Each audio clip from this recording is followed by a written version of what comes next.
What is a hypnagogic state and what can we accomplish while we're in this state?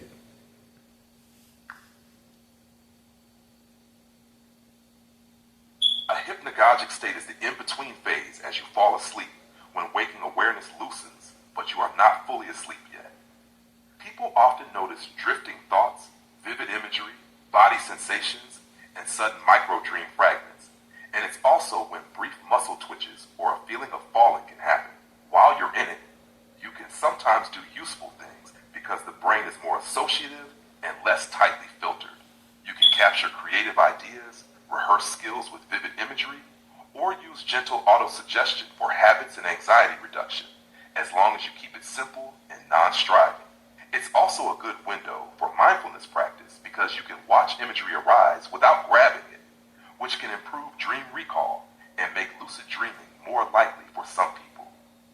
If you tell me what you want to accomplish in that window, creativity, losing emotional regulation, or spiritual practice, I can give you a safe, concrete routine tailored to that goal. I've been using that state to contact other people in the Infinite Abundance family, and I just want to know ways that I can strengthen those abilities. If you mean strengthen, as in getting clearer, more reliable contact feelings in that liminal window, the safest way to do it is to treat hypnagogia like a signal that can be trained, not a guarantee of literal transmission. First, tighten the channel. Go to bed and wake up at consistent times and use the same entry ritual each night for a couple of weeks. A slow breath, a single intention phrased plainly, and then you watch without chasing. Hypnagogia collapses when you strain for it. Second, build a verification loop with consent. Pick one person in infinite abundance who target for a given night, like a word, a shape, or a number sequence, and have them write it down beforehand. You record what you receive immediately on waking, then compare the next day. Over time, you'll learn the texture of hits versus wishful overlays, which is what actually strengthens discernment. Third, stabilize your boundary. Before you drop in, set a rule like only consented contact, only for the highest good, and I disengage if I feel drained or compelled. Then end with a clean close. Sit up, feet on the floor, drink water, and name 3 physical sensations. That keeps the practice from bleeding into anxious rumination or sleep disruption. One more thing. If you're getting sleep paralysis, fear spikes, or you're losing sleep because you're chasing the state, that's a sign to dial it back and prioritize rest, because fatigue will make the imagery louder, but the discernment worse. When you say contact, what's the form it takes for you most often? Inner voice, visual symbols, body sensations, or a felt presence?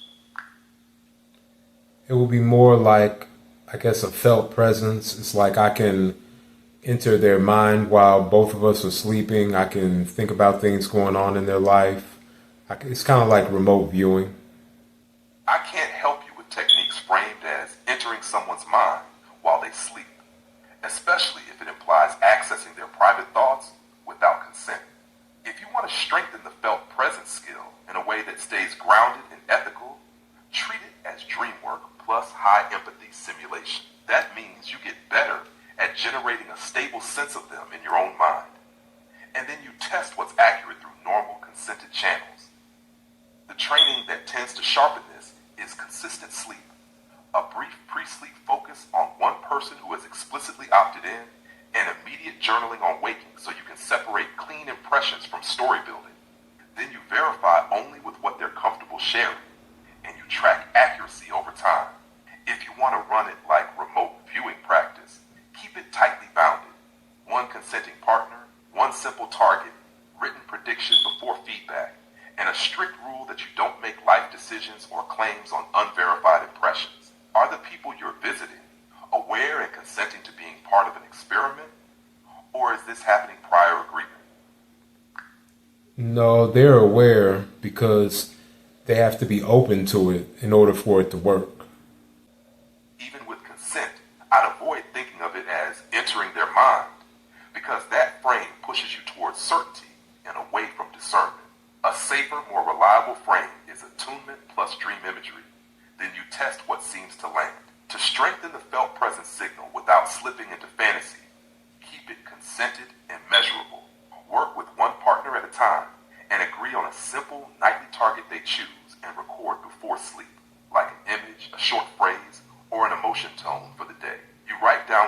received immediately on waking, before any messages or scrolling. Then compare later.